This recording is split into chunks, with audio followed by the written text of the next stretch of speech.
Allô tout le monde, j'espère que vous allez bien. Donc je sais pas si vous vous souvenez de moi, Ellie Beauty. Je sais que ça fait super longtemps qu'on ne s'est pas parlé. Vous savez que j'ai pris une petite pause de YouTube pour me concentrer sur plusieurs autres choses dans ma vie, dont mon travail. Mais aujourd'hui, comme c'est les vacances, j'avais envie de prendre le temps de filmer. YouTube, c'est beaucoup de temps, beaucoup d'énergie et ces temps-ci, depuis quelques mois, j'avais pas vraiment ce temps-là et cette énergie-là à mettre, mais j'ai quand même vraiment beaucoup pensé à vous. Puis ça fait quelques jours que j'avais très hâte de m'asseoir devant ma caméra et aujourd'hui j'ai envie de vous présenter mes découvertes de 2017. J'ai envie qu'on reparle un peu de l'année 2017, que ce soit mes coups de cœur beauté, mais aussi qu'est-ce qui a marqué mon année 2017. Donc je vais essayer de rapper un peu les deux ensemble. Donc je vais commencer par parler un petit peu de mon année 2017. Si jamais vous voulez skipper directement à la partie où je parle de mes favoris beauté, je vais vous mettre le temps ici, donc vous allez pouvoir y aller directement. 2017, ça a été une très drôle d'année pour moi. Je vous dirais que, premièrement, j'ai eu mon premier contrat de carrière, si on peut dire ça comme ça. Donc, j'ai terminé l'université fin 2016, donc en mars 2017, j'ai eu mon premier contrat. Donc, je suis coordonnatrice à la traduction dans une entreprise vraiment incroyable que j'aime d'amour. Je crois qu'en 10 mois, j'ai vraiment cette entreprise-là tatouée sur le cœur, honnêtement. Malheureusement, mon contrat se termine dans 2 semaines, donc je vais être en recherche d'emploi très bientôt. Donc, je vous avoue que c'est un drôle de mélange d'émotions, tout ça, mais bon, le but c'est pas de parler de ça dans cette vidéo-là. J'ai vraiment trippé sur mon travail, j'ai vraiment trippé sur ce que je faisais, comme je disais, j'ai vraiment trippé sur l'entreprise. Malheureusement, c'est une page qui va se tourner pour moi dans les prochaines semaines. En 2017, j'ai également rencontré mes YouTube Besties pour la première fois, tout le monde réuni ensemble. C'était absolument incroyable comme moment. On a fait une surprise pour Mila, notre amie Mila, donc c'est la première fois que je voyais Mila en personne. Si vous ne savez pas, moi et ces filles-là, on se parle vraiment tous les jours. On a une relation à distance, mais une relation vraiment incroyable. Des filles vraiment avec qui je partage des choses, avec qui je partage pas avec vraiment d'autres gens. Ces filles-là sont vraiment incroyables. C'est vraiment YouTube qui nous a unis, mais maintenant on est vraiment unis par toute notre vie au complet. J'ai vraiment très hâte de toutes les revoir ensemble. En 2017 aussi, c'était ma première saison de compétition avec mon dénommé Poulet.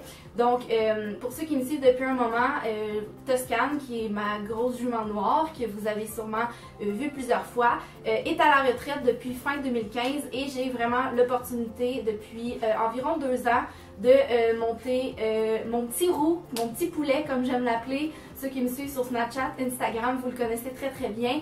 Donc, Poulet n'est pas à moi, Poulet. Mon coach déteste que je l'appelle Poulet, ok? Poulet est en fait le cheval d'un ami qu'il me prête et qui est vraiment un cheval extraordinaire. C'est beaucoup de patience et de courage ce cheval-là, honnêtement, mais maintenant on est rendu vraiment une équipe. Je pense que c'est vraiment ça qui a marqué mon année 2017, c'est que je me suis rendu compte que je pouvais partir de quelque chose puis arriver à quelque chose. On a fait notre première saison de compétition ensemble, on est allé au championnat provincial, on a terminé 5e au Québec, donc pour moi c'était un très gros accomplissement et j'ai vraiment très hâte à 2018. En 2017 également, je suis devenue bachelière, donc j'ai eu ma collation des grades. C'était un très beau moment, honnêtement, c'est vraiment un rêve que je chérissais de vivre ça une fois dans ma vie. Ça m'a donné envie de peut-être penser à d'autres études, à penser à aller vraiment plus loin dans mes études post-bac, donc peut-être une maîtrise ou quoi que ce soit. Donc ça a été vraiment une journée très spéciale pour moi. Et je pense que 2017, ça se termine comme ça, un drôle de mélange d'émotions parce que je vais être en recherche d'emploi, parce que je vais quitter ma zone de confort vraiment complètement. Donc si on passe maintenant aux produits et aux choses qui m'ont fait vraiment triper cette année, je pense que je vais commencer avec ma plus belle découverte récemment, qui sont les fossiles magnétiques de LR Cosmétiques. Et je sais que... Oups, il est comme à l'envers. Je sais que ça vous a vraiment intrigué quand j'ai commencé à vous en parler. Quand c'est sorti, en fait, ils me les ont envoyés. Donc, ils m'ont envoyé ceux que je porte présentement qui sont les 01 et ils m'ont envoyé ceux-là ici qui sont les 05 si je ne me trompe pas. Ça vous a vraiment beaucoup intrigué parce que j'en ai vraiment beaucoup parlé. Les fossiles magnétiques, qu'est-ce que c'est en fait? C'est des petites bandes qui viennent comme ça ici. Donc vous avez une bande pour le haut et une bande pour le bas qui viennent vraiment s'attacher ensemble.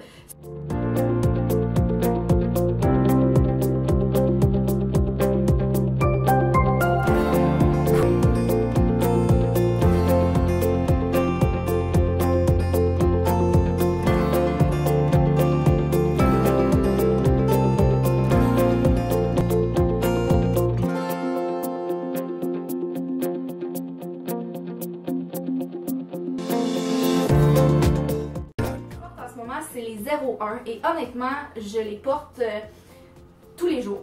Depuis que je les porte vraiment tous les jours. Ça me prend littéralement 30 secondes à mettre le matin. J'ai vraiment des gens qui m'ont demandé si je m'étais fait mettre des extensions de cils. La réponse c'est non, c'est vraiment des faux cils magnétiques. Donc vraiment comment ça fonctionne, une clip en haut, une clip en bas, ça tient avec un petit aimant qu'il y a dans le milieu et ça tient archi bien, ok? J'ai pleuré avec ces faux cils-là et ça l'a tenu une affaire pas possible. La seule chose, c'est que plus vous montez dans le fond dans les numéros, plus ils sont intenses. Mais comme c'est comme des demi-cils, donc ils arrêtent vraiment au milieu de l'œil. Ceux-là, c'est les numéros 5 et je vous avoue que je les porterai pas parce que je trouve que ça paraît beaucoup trop. C'est comme trop intense la fin de l'œil, puis il y a comme rien partout l'autre partie de l'œil. Donc, puis je vous conseille aussi de mettre une ligne d'eyeliner parce que c'est assez difficile de cacher les extrémités dans le fond des faux cils. Par contre, ça donne vraiment un beau look. Je trouve vraiment que ça fait différent. En même temps, ça fait pas trop. Donc ça, c'est vraiment un gros coup de cœur. En même temps, ça encourage une entreprise québécoise. Je sais que j'ai vu passer quelques commentaires sur internet comme quoi qu'il y en a qui disaient que c'était difficile à appliquer, mais je vous conseille vraiment de persévérer parce que moi, ça m'a pris à peu près 2-3 fois avant d'être vraiment à l'aise. Puis oui, ça se peut que des fois, il faut que tu les enlèves puis que tu les remettes pour vraiment leur donner une bonne forme. Mais honnêtement, très gros coup de cœur de l'année 2017. Je tripe vraiment sur ce concept-là. Et j'ai aussi entendu dire qu'ils voulaient faire des faux cils complets magnétiques pour l'année prochaine. Donc c'est sûr et certain que je me les procure. Donc ça, c'est comme mon gros ouh de l'année 2017. Je vous avoue que genre, je tripe là, à chaque fois que je les porte, je me trouve incroyable, là, mais bon. Si on continue avec les produits maquillage, j'ai vraiment beaucoup aimé la poudre libre de finition Fit Me de Maybelline. Donc c'est vraiment une poudre libre. Moi j'ai la teinte 15 et la teinte 10. Il y a vraiment une énorme différence de couleur entre les deux teintes, là, je vous le dis tout de suite. J'aime vraiment de ces poudres-là, c'est vraiment une poudre, mais ça rajoute de la couvrance. Donc quand j'ai un petit bouton ou quelque chose que juste mon correcteur ça cache pas, je viens ajouter un petit peu de poudre dessus puis ça le cache super bien. Je peux l'utiliser aussi les journées que je ne vais pas porter de fond de teint juste pour ajouter un petit peu de couvrance et ajouter un petit peu de couleur. Un autre gros coup de cœur pour moi cette année, ça a été la poudre, donc le highlighter, le highlighting powder, le highlight, bref, de Wet n Wild dans la couleur Precious Petals.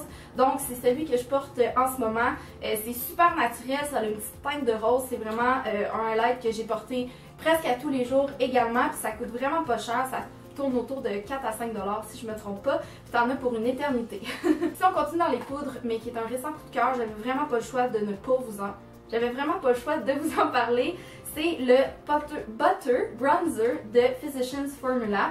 Donc moi je l'ai pris le plus pâle, donc c'est le Light Bronzer, et je l'ai acheté parce que je me cherchais un bon bronzer, ok? Je mets de l'auto-bronzant, j'ai pas besoin de rajouter du bronzer dans ma face, ok? Je veux seulement avoir un bon bronzer pour faire du contouring, ok? Et incroyable ce produit, ok? Premièrement, il sent la noix de coco, ok? Il sent la noix de coco, c'est littéralement tellement buttery, là, c'est tellement comme crémeux, tu passes ton pinceau là-dedans, ça s'estompe tellement bien sur la peau et je trouve que la couleur est vraiment juste vraiment parfaite. Ça vient aussi avec un petit miroir, donc ça j'aime vraiment ça. Et ça ici, que j'imagine que c'est parce qu'il faut que tu l'appliques, mais à ne pas faire, ok? Vraiment pas. Vraiment, je tripe sur ce bronzer, très crémeux, j'adore la couleur, vraiment. Puis ça tourne autour d'une vingtaine de $, mais ça vaut quand même vraiment la peine. Oh! Pure Later, est-ce que je vais recevoir mon colis? Ça a l'air que non. Ok.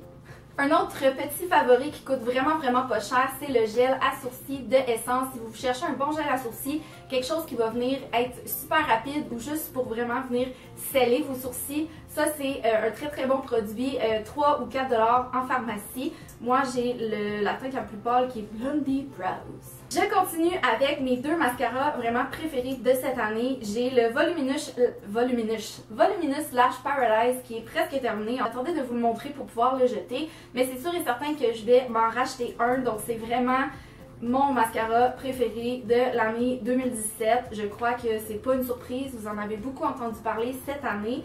Très bon mascara, volume longueur, je l'adore. Et sinon, celui que j'utilise ces temps-ci, c'est le Lash Sensational de Maybelline. J'aime bien même combiner les deux. Là, j'en ai plus, mais je mettais la première couche de celui-là qui venait vraiment faire une base, vraiment étendre les cils, élargir les cils. Ensuite, j'appliquais le Lash Sensational et les deux ensemble, ça fait un très bon duo. On va passer maintenant aux lèvres. Ça aussi, je vous en ai vraiment beaucoup parlé cette année sur Snapchat, Instagram. J'ai vraiment trippé sur ces produits-là. Ce sont les Super Stay Matte Ink. Donc, c'est des rouges à lèvres de Maybelline. Celui que je porte en ce moment, c'est la couleur Case Lover. J'ai également la couleur 50 Voyageur, qui est un très beau rouge vin pour l'automne-l'hiver. Et sinon, mon rouge par excellence, qui est le produit, je pense, le rouge à lèvres que je porte le plus cette année également, c'est la couleur Vin Pioneer. Honnêtement, je porte vraiment souvent des lèvres rouges depuis que j'ai ce produit-là. Pourquoi? Parce que ça tient une affaire pas possible, ok? Ces produits-là, c'est incroyable. T'en appliques le matin, tu déjeunes, tu dînes, tu bois toute la journée, tu soupes, whatever, puis à 10 heures, tu essaies de l'enlever, puis tu as de la misère à l'enlever.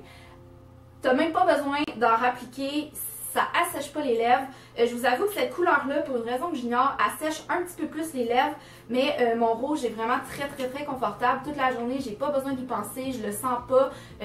J'ai aucun transfert sur mes dents, aucun transfert sur le reste de ma face. Donc vraiment de très bons produits et je compte sincèrement aller m'acheter d'autres couleurs. Si on passe un petit peu aux produits soins rapidement, je veux vous parler du soin hydratant anti-brillance de Bioderma.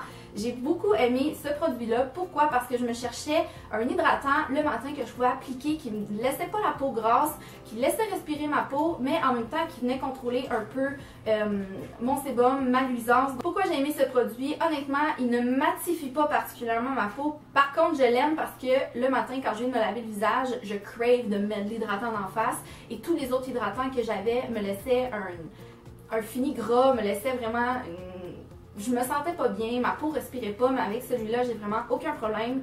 Donc, c'est très léger, je l'aime beaucoup. Et j'ai deux autres produits que je veux vous parler. Si vous faites de l'eczéma, ok? Moi, l'hiver, je fais vraiment beaucoup d'eczéma sur les cuisses et ces produits-là m'ont vraiment beaucoup aidé. Donc, c'est de la Roche-Posay, c'est de la gamme Lipicor Baume AP+. Donc, c'est fait avec l'eau thermale. J'ai ici la crème lavande relipidante anti-démangeaison. Puis, wow, il y a comme de l'eau qui est sortie. Que j'utilise dans la douche et ensuite je viens utiliser, mettre le baume apaisant. Donc vraiment un très bon duo si vous voulez contrôler votre eczéma, si vous voulez aider à réduire les sécheresses, à contrôler les sécheresses. Donc très bon produit pour l'hiver, je peux plus m'en passer. J'avais aussi envie de vous parler d'une YouTuber que j'ai... Je me souviens pas si je l'ai découvert en 2017, mais je sais que j'avais envie de vous en parler quand j'ai vu une de ses vidéos cette semaine. C'est mon amie MH Lectrice que vous connaissez probablement déjà. J'ai fait une collaboration avec elle au mois de septembre, si je ne me trompe pas.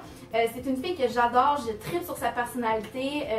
MH la lectrice, donc oui, vous l'aurez deviné. C'est une booktubeuse, comme on aime les appeler. Donc, elle parle de livres, mais... honnêtement, là, cette fille-là, tout ce qu'elle dit est drôle, je comprends pas... Elle est vraiment incroyable. Je sais que quand j'avais fait une collaboration avec elle, vous avez été beaucoup à me dire que vous avez trippé dessus. Donc si jamais vous ne l'avez pas encore découvert, je vous invite fortement à aller vous abonner. Donc voilà, c'est ce qui conclut la vidéo de favoris d'aujourd'hui. Je vous avoue que ça m'a fait vraiment du bien d'être là et de parler avec vous. Ça m'avait manqué. Je vous remercie vraiment beaucoup d'être là en 2018, encore une fois. Je crois, si je ne me trompe pas, que j'ai commencé ma chaîne en 2013 ou 2014, je crois, et après toutes ces années, vous êtes encore là, vous êtes encore fidèles. Je vous avoue que quand je repense à YouTube, je suis très fière de ce que j'ai fait, je suis très fière de ce que j'ai bâti sur YouTube avec ma communauté d'abonnés et tout ça.